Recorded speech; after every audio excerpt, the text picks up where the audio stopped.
châteaux historiques, palais majestueux et anciennes églises. Architecture de l'époque russe et charmante ville turque.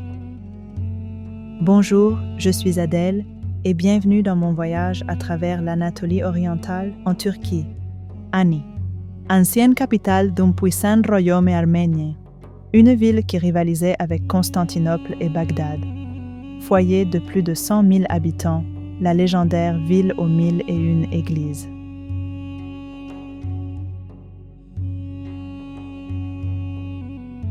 Ani se situait à environ 1 heure de Kars, juste à la frontière entre l'Arménie et la Turquie. De 961 à 1045, elle fut la capitale du royaume arménien des Bagratides, l'une des puissances les plus fortes de la région. À son apogée, Ani comptait environ 100 000 habitants, rivalisant avec des villes comme Constantinople et Bagdad. Elle devint connue sous le nom de « Ville des 1001 églises », avec de grandes cathédrales, des monastères et des murs fortifiés. Sa position stratégique la rendait riche mais aussi vulnérable. Au XIe siècle, elle fut capturée par les Byzantins, puis prise par les Turcs seldjoukides. Au XIIe siècle, les princes arméniens Zakarian, sous domination géorgienne, reconstruisirent la ville et restaurèrent sa prospérité. Mais en 1236, les Mongols pillèrent Ani. Et en 1319, un puissant tremblement de terre détruisit une grande partie de la ville. Aujourd'hui, ses ruines se dressent sur un plateau balayé par le vent, puissant rappel de l'âge d'or médiéval de l'Arménie. La cathédrale d'Ani a été construite entre 989 et 1001 sous le règne du roi Sembat II. Elle a été conçue par Trda, l'architecte arménien le plus célèbre du Moyen Âge, qui a ensuite restauré le dôme de Sainte-Sophie à Constantinople. La cathédrale fut le siège du Catholicos arménien pendant près de 50 ans et est considérée comme un chef-d'œuvre de l'architecture médiévale. Ses arcs pointus et ses colonnes regroupées annonçaient des éléments du style gothique des siècles avant leur apparition. Le dôme s'effondra lors du tremblement de terre de 1319 et après la conquête seldjoukide en 1064, la cathédrale fut brièvement convertie en mosquée appelée Fethiye ou Mosquée de la Victoire. Aujourd'hui, ces ruines dominent encore le site d'Ani.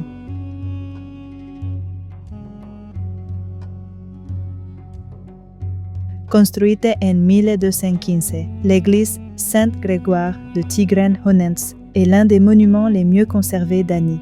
Elle a été financée par le riche marchand Tigran-Honens pendant la période Zakarian.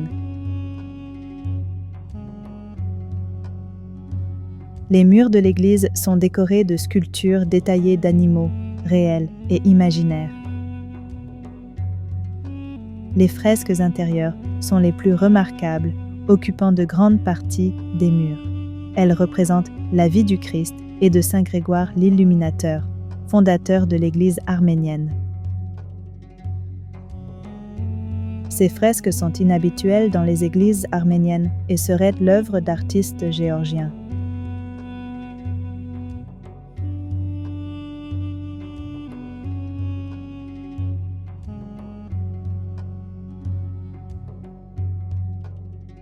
L'église du Rédempteur fut construite peu après 1035 par le prince Abdelgarib Pahlavi pour conserver un fragment de la vraie croix obtenu lors d'une visite à Constantinople.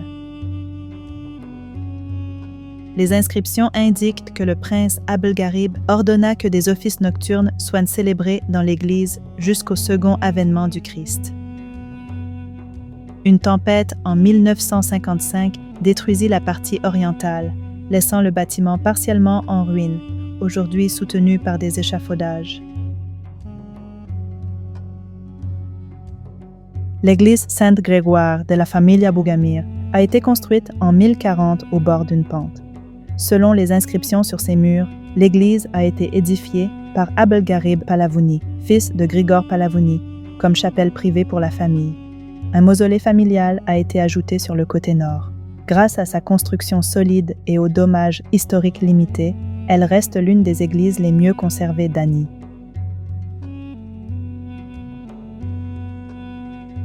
En face de l'église d'Abougamir se trouvent des grottes creusées dans la roche, que certains historiens considèrent comme antérieure à Ani. Connue sous le nom d'Ani souterraine, elle servait principalement de tombe et d'espace de prière. Au début du 20e siècle, certaines grottes étaient encore habitées.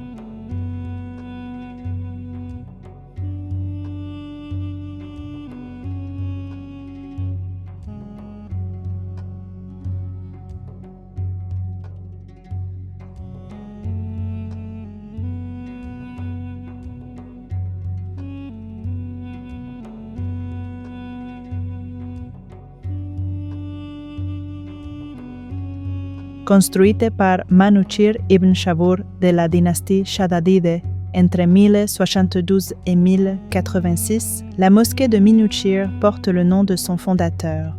La salle de prière ne subsiste que partiellement et aurait été construite au XIIe ou XIIIe siècle. En 1906, la mosquée a été partiellement rénovée pour servir de musée présentant des découvertes archéologiques.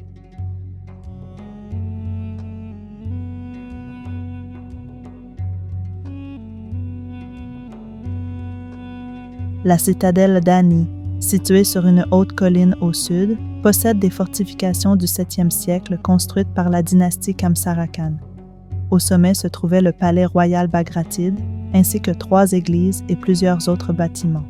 Le palais, mesurant 3500 à 4000 mètres carrés et autrefois décoré de fresques dorées, a subi des incendies et des tremblements de terre et a finalement été abandonné, ne laissant que des ruines.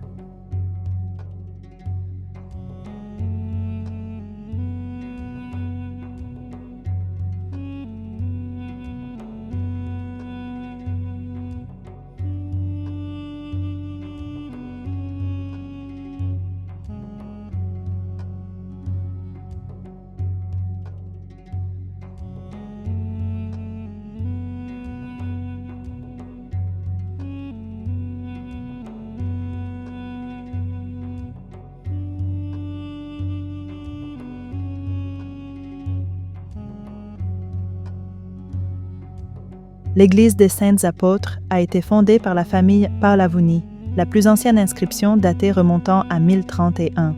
De nombreuses inscriptions sur les murs du narthex datent des XIIIe et XIVe siècles et enregistrent des affaires séculières, telles que des exonérations fiscales et des droits commerciaux. L'église suit un plan quadrangulaire avec des pièces d'angle et servait aux archevêques d'Ani. Il ne reste que des fragments, y compris un narthex sud partiellement conservé avec une maçonnerie finement travaillée.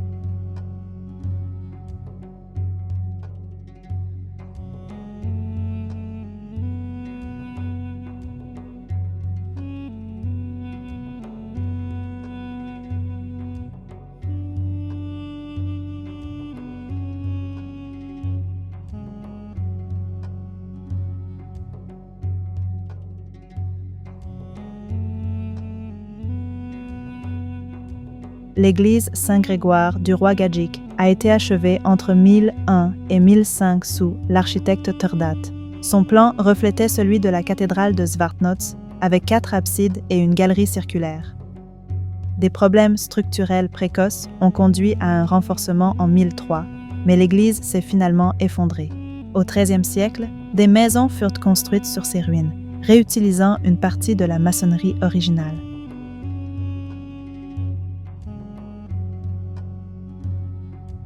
Ani était protégée par des remparts. Le roi Zambat construisit les murs d'origine, plus tard renforcés par ses successeurs.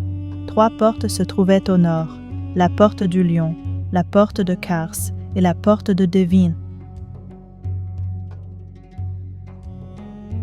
Ani reste une ville abandonnée depuis plus de 3 siècles, enclavée dans une zone militarisée à la frontière arménienne. Les tremblements de terre, le vandalisme et les fouilles non contrôlées continuent de détruire son patrimoine fragile, même si elle est reconnue par l'UNESCO. Si tu as aimé cette vidéo, mets un j'aime, laisse un commentaire et abonne-toi. Regarde les autres épisodes pour suivre l'histoire complète. Du mystérieux château du diable jusqu'au village le plus haut du mont Ararat, une chaleureuse visite chez une famille kurde, des vues frontalières de Khor Virap, la ville de Kars, et le splendide palais d'Ishak Pacha. La ville de Van est l'héritage urartéen. L'unique église arménienne de l'île d'Akhtamar, l'ancienne ville de Bitlis et l'architecture monumentale d'Erzurum.